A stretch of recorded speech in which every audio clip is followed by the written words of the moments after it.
Welcome to the Midlife Fulfill podcast. Are you over 40 and ready to truly thrive? Well, on this podcast, we go deep on ways to thrive across the 5 pillars of midlife: health, fitness, career, relationships, and legacy. I'm Bernie Borges, midlife advocate, life coach, and your host. Subscribe now and get ready to thrive. Mikelann Valterra, welcome to the Midlife Fulfill podcast, a maximum episode.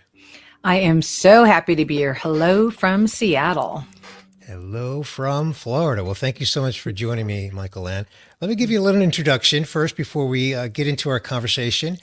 You are an author, a speaker, a financial therapist. We're going to unpack that a little bit, and a master money coach. You help people around the world rise above the money fog, and we're going to talk about money fog as well, and really help them transform their relationship with money so that they can design and enjoy their ideal life. You've been doing this a little while, Mikelann. You've been doing this for 25 plus years. You have a master's, you have other credentials, financial credentials, and you're really considered a thought leader in financial psychology. I love that. You've written books, you speak, you've been interviewed, you've done this before, this podcast interview before, and you're really all about reducing money anxiety and really teaching effective methods for earning, saving, reducing debt, and just managing money. And of course, we will talk a little bit about your book, Rise Above the Money Fog. And we have to also make sure we talk about your Tango hobby, which you shared that you started in your 40s. So we'll hear a little bit about that. Oh, yeah. So what I invited you here to discuss, Mikelann, is how to stop stressing about money and create that life that you love. So we'll get into that. But first, I want to know your backstory. Like, how did you get into this? Who the heck am I and how did I get here? Yeah, I mean, I think like many of us, once upon a time, I went to college and wasn't certain what I wanted to do, but I ended up getting a bachelor's in economics and thought, that's sort of dry. I don't know what to do. So I wandered the earth like Cain and traveled and did all sorts of things. And eventually said, I know, I'm going to go get a master's in psychology. So I got a master's in psychology. But, through it all, Bernie, I really was always fascinated with money and a lot of what I would call the alternative views of money, not investing, but more how people feel about money, people stress around money. Why is this substance such a pain in the butt for so many of us? Why can't we use this as the sacred tool that we would all love it to be? And so I found myself in my mid 20s with this, master's in psychology and this undergrad in economics going, actually, I've got some issues around money, right? I'm not making enough. I've got debt. And it's almost like this imposter syndrome. We all think everyone else has it figured out. So when I was about 25, 26, I met someone who became a very famous financial counselor, financial coach named Karen McCall. And I'll be honest, I'd never heard of, coaching was a new field in general 25 years ago. And I'd certainly never heard of a money coach. And yet here was someone talking about the psychology of money, the feelings around money, the mindset. Nowadays, oh my gosh, we all love to talk about, financial mindset and mindset in general. No one talked about that 25 years ago. And I went up to this woman, Karen McCall, and said, I want to do what you do, and ended up training with her. So I did my postgraduate training with the Financial Recovery Institute. Again, no one at that time had heard of it. And then, the rest is history, as they say. I started a practice as a financial therapist and a money coach, and I became an AFC, an accredited financial counselor. Of course, added many, many trainings along the way. But I have now been a money coach and a financial therapist for 25 years, Bernie. And it is wild because it's not a new field now. People have heard of it, although not still that much. But what a road it's been to, stay the course, as it were, and really, really look at people's relationship to money and a lot of practical stuff. And I guess I would sum it up this. It used to be that people could see a financial planner if they had investments, a credit counselor if they had debt. I love both these fields. They're important. Neither field, though, is particularly adept at dealing with the emotional side of money. And the Hmm. reality is we need both. We Yeah. need to learn how to manage our cash flow, how to deal with credit and debt, how to know what we can and can't afford. And we need to feel better about money and deal with all the anxiety that so many of us have around money. And so that is what money coaching and financial coaching does. Okay. And somewhere along the way, when did you become aware that a part of what you do is, as I shared in my intro of you, is to be a financial therapist? Because you spoke about the need to not just know how to handle money, invest money, et cetera, but also handle the emotion of it. So where did the financial therapist aspect of your vocation come into play? That's a great question. Nowadays, for example, I'm a member of the Financial Therapy Association. It didn't exist 10 years ago, right? So, Really, as recently as 10 years ago. yeah, Wow. maybe it's 12 years. I'd have to look at when did we found it. But it is new. It is new, and I'm so happy that that organization exists. Now you can go get degrees in financial therapy. It's brand new. It did not exist when I started at all. So I left grad school armed with a degree in transpersonal psychology, and doing a lot of work, in my thesis and all those things that we do in grad school around money. But the field didn't exist when I started. So, I was very much one of the first people that was looking at what now we'll call the psychology of money, and looking at different, coaching programs and training programs. I mean, the number of books I read, I wrote one of the very first books on women and under earning, which is an element of financial psychology, our relationship to earning money. People tend to think of it only as the relationship to spending money.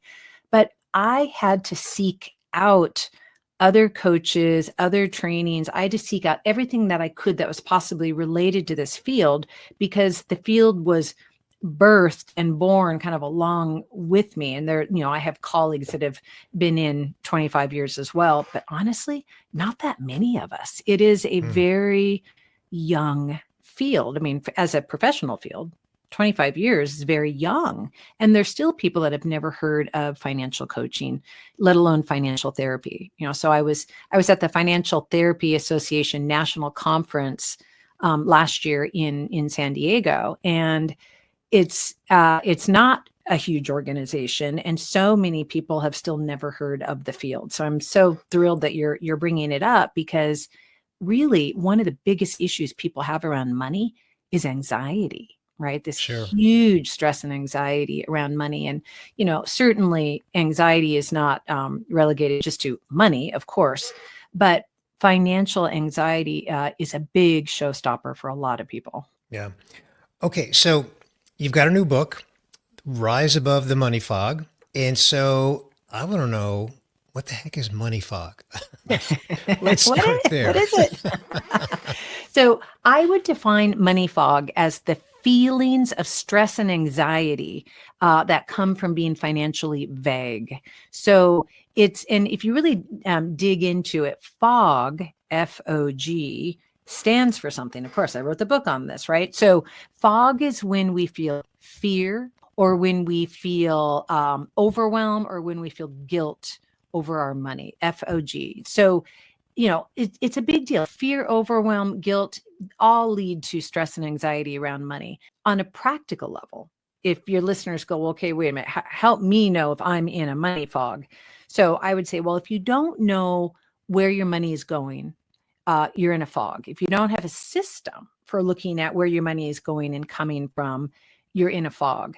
But I would also say that if you feel guilty when you think about your spending, if you feel overwhelmed when you think about your personal finances, right? If you feel fear when you think about the financial future, those are signposts that you're likely in a financial fog. It's this feeling we have of everything being dim and dark, and we cannot see clearly. We can't see down the road. We're driving.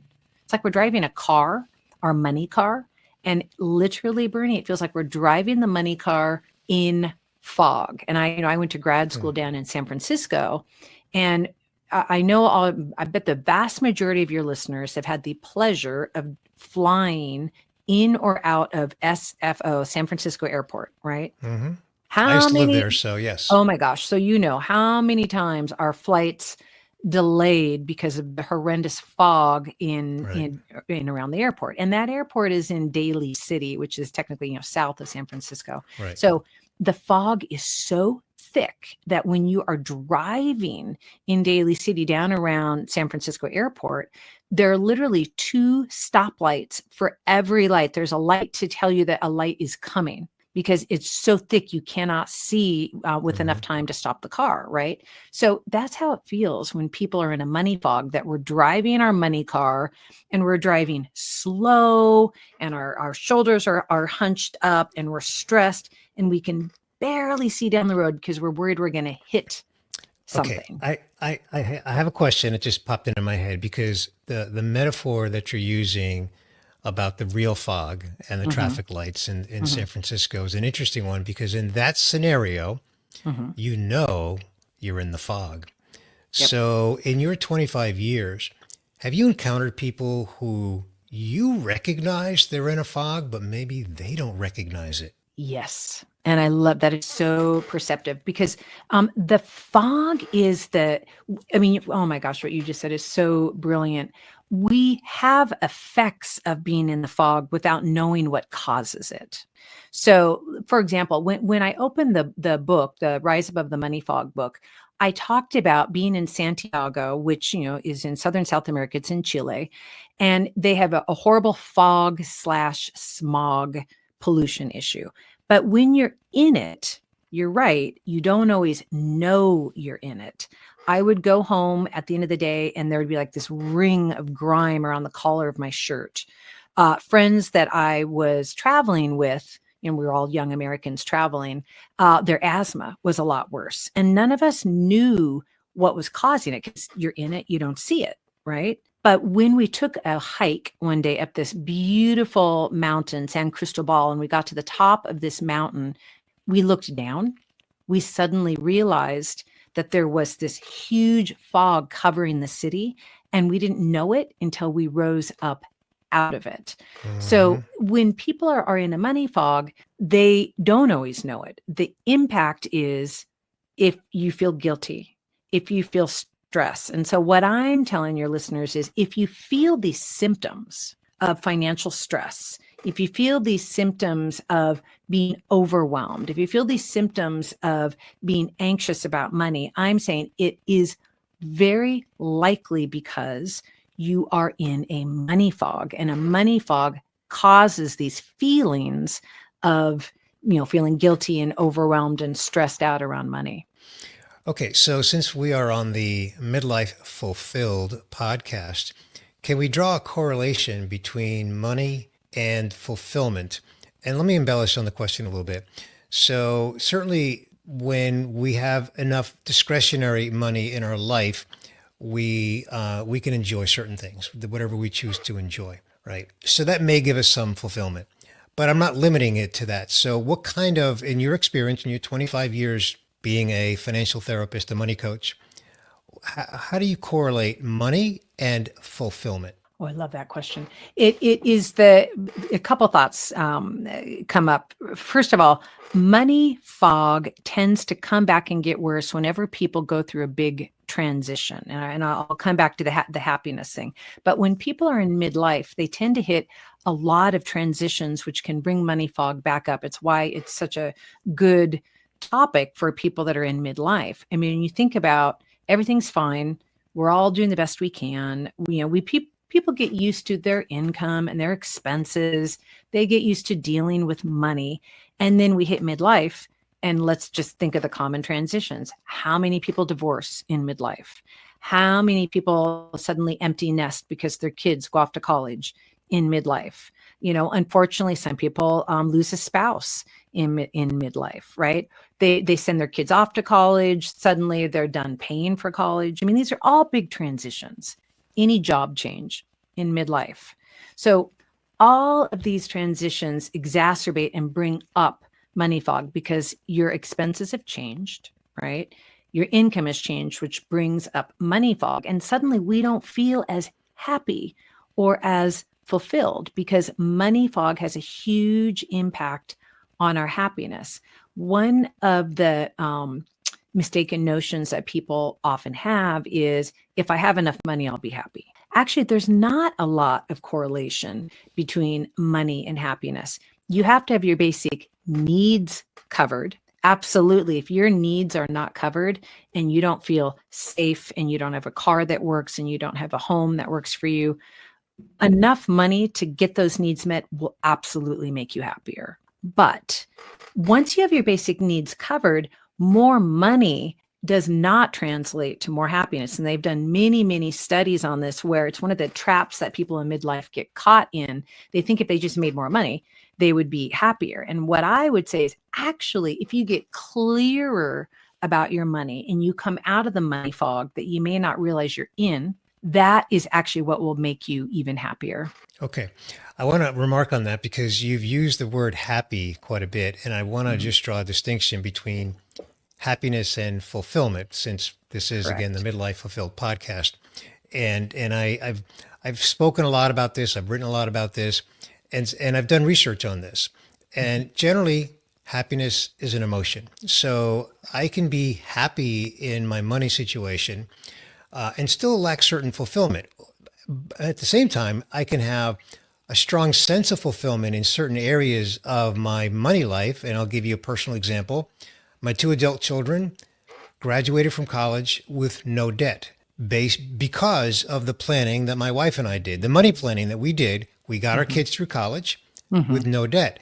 That is a tremendous fulfillment for both my wife and I. That's different than I'm happy month to month because I can pay the bills. Correct. Right? So I'm just drawing that distinction. And so Right. Well, it's happiness in the good life is what you're bringing up. What are the elements of a good life? And there's a difference. The word happiness is bandied about too much, so I'm glad you called me on that.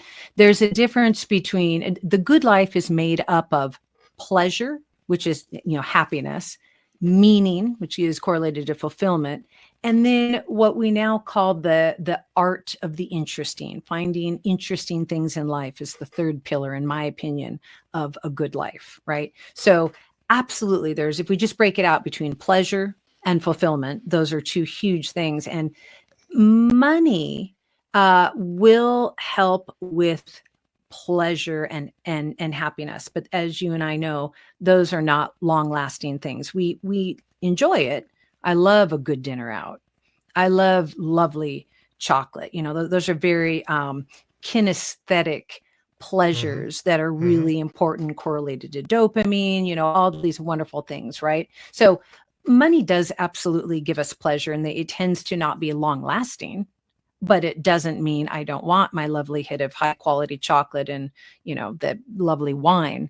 But what is the correlation between money and meaning? And that's a much, much, much bigger question.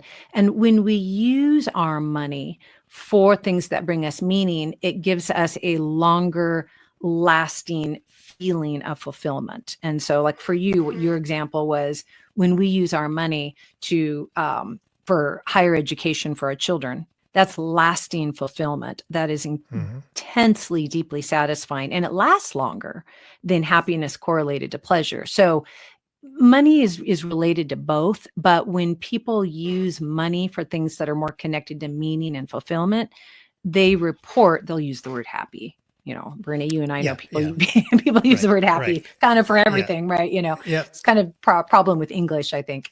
But when we use money for things that are deeply meaningful, philanthropic giving, in your pillars, it would be the legacy pillar and all the different things that go into legacy, right? People are intensely happy and find that much, much more meaningful. And it's in midlife that we have more opportunities to really leverage our money towards meaningful things. Yeah. So then generally, how can people deal with money fog? What are some guidelines you can provide? And I realize, it's a short conversation in the grand scheme of things. No, but it's a good question. but offer some guidance. Yeah, no, I'm glad you asked because it does sound like a big question, but there's some wonderful specific strategies. So for example, one of the things that causes a lot of money fog are too many accounts.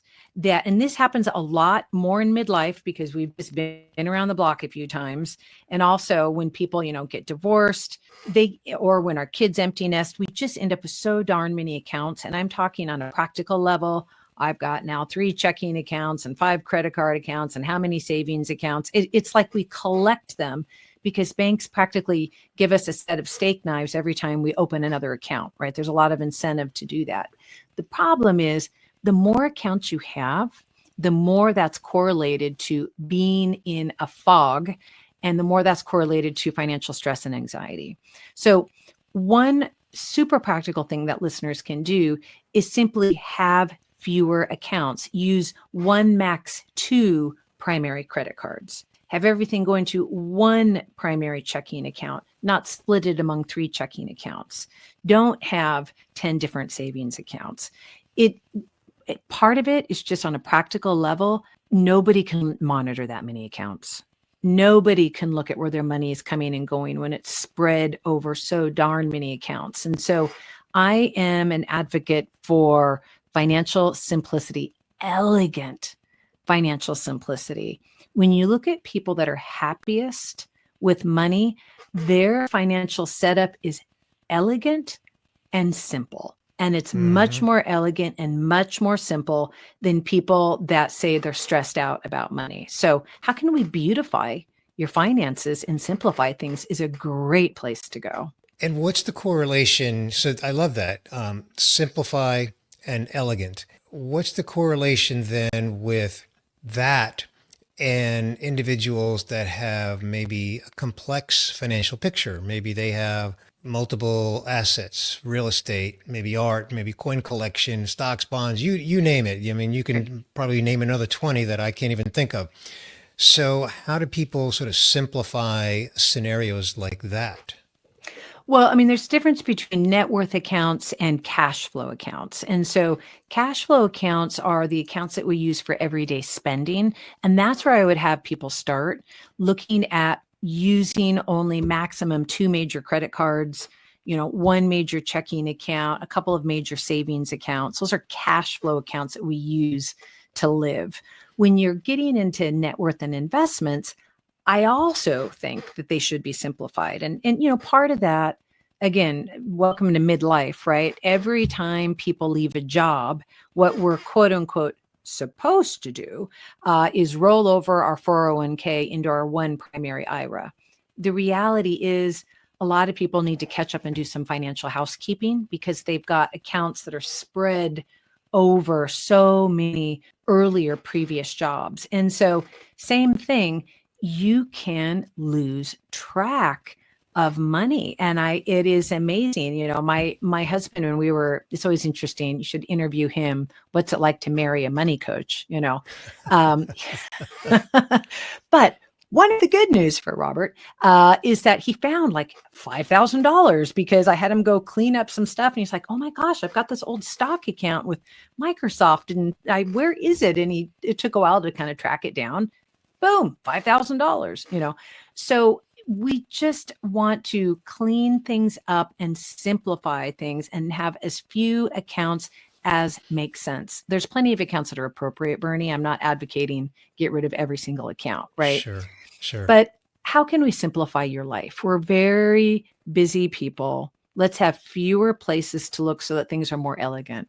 You said something when you first responded to my question that lit a big light bulb for me that had not occurred to me in this conversation until you said that. And that is, I think you used the word cash flow, like money, as in the money that we use to live every month, which is different than those accounts that I have out there that I go log into to check the balances that are not part of the day to day or month to month. Is it Right. real money? Yes, but it's not the checking account. It's not the credit card. And that was a Right. huge light bulb. And I don't know if you run into that before, like the difference between what we live on and manage from a Right. cash flow standpoint versus what we're managing in terms of investments. Exactly. No, I'm glad you're highlighting it, because those other accounts I would put on we'll call it the net worth dashboard, which is everything you own minus everything you owe. And for most of us in midlife, there are investments and our real estate, right? And they're super important. They're the IRAs and 401ks that we're working on building up for that day when we can start, pulling money from them and go into the retirement work optional phase. But during our day to day and month to month life, we're not using those, right? We're funding Right. them. We're funding Right. them, but they're not part of our cash flow. I'm not buying my dinner out of my 401k.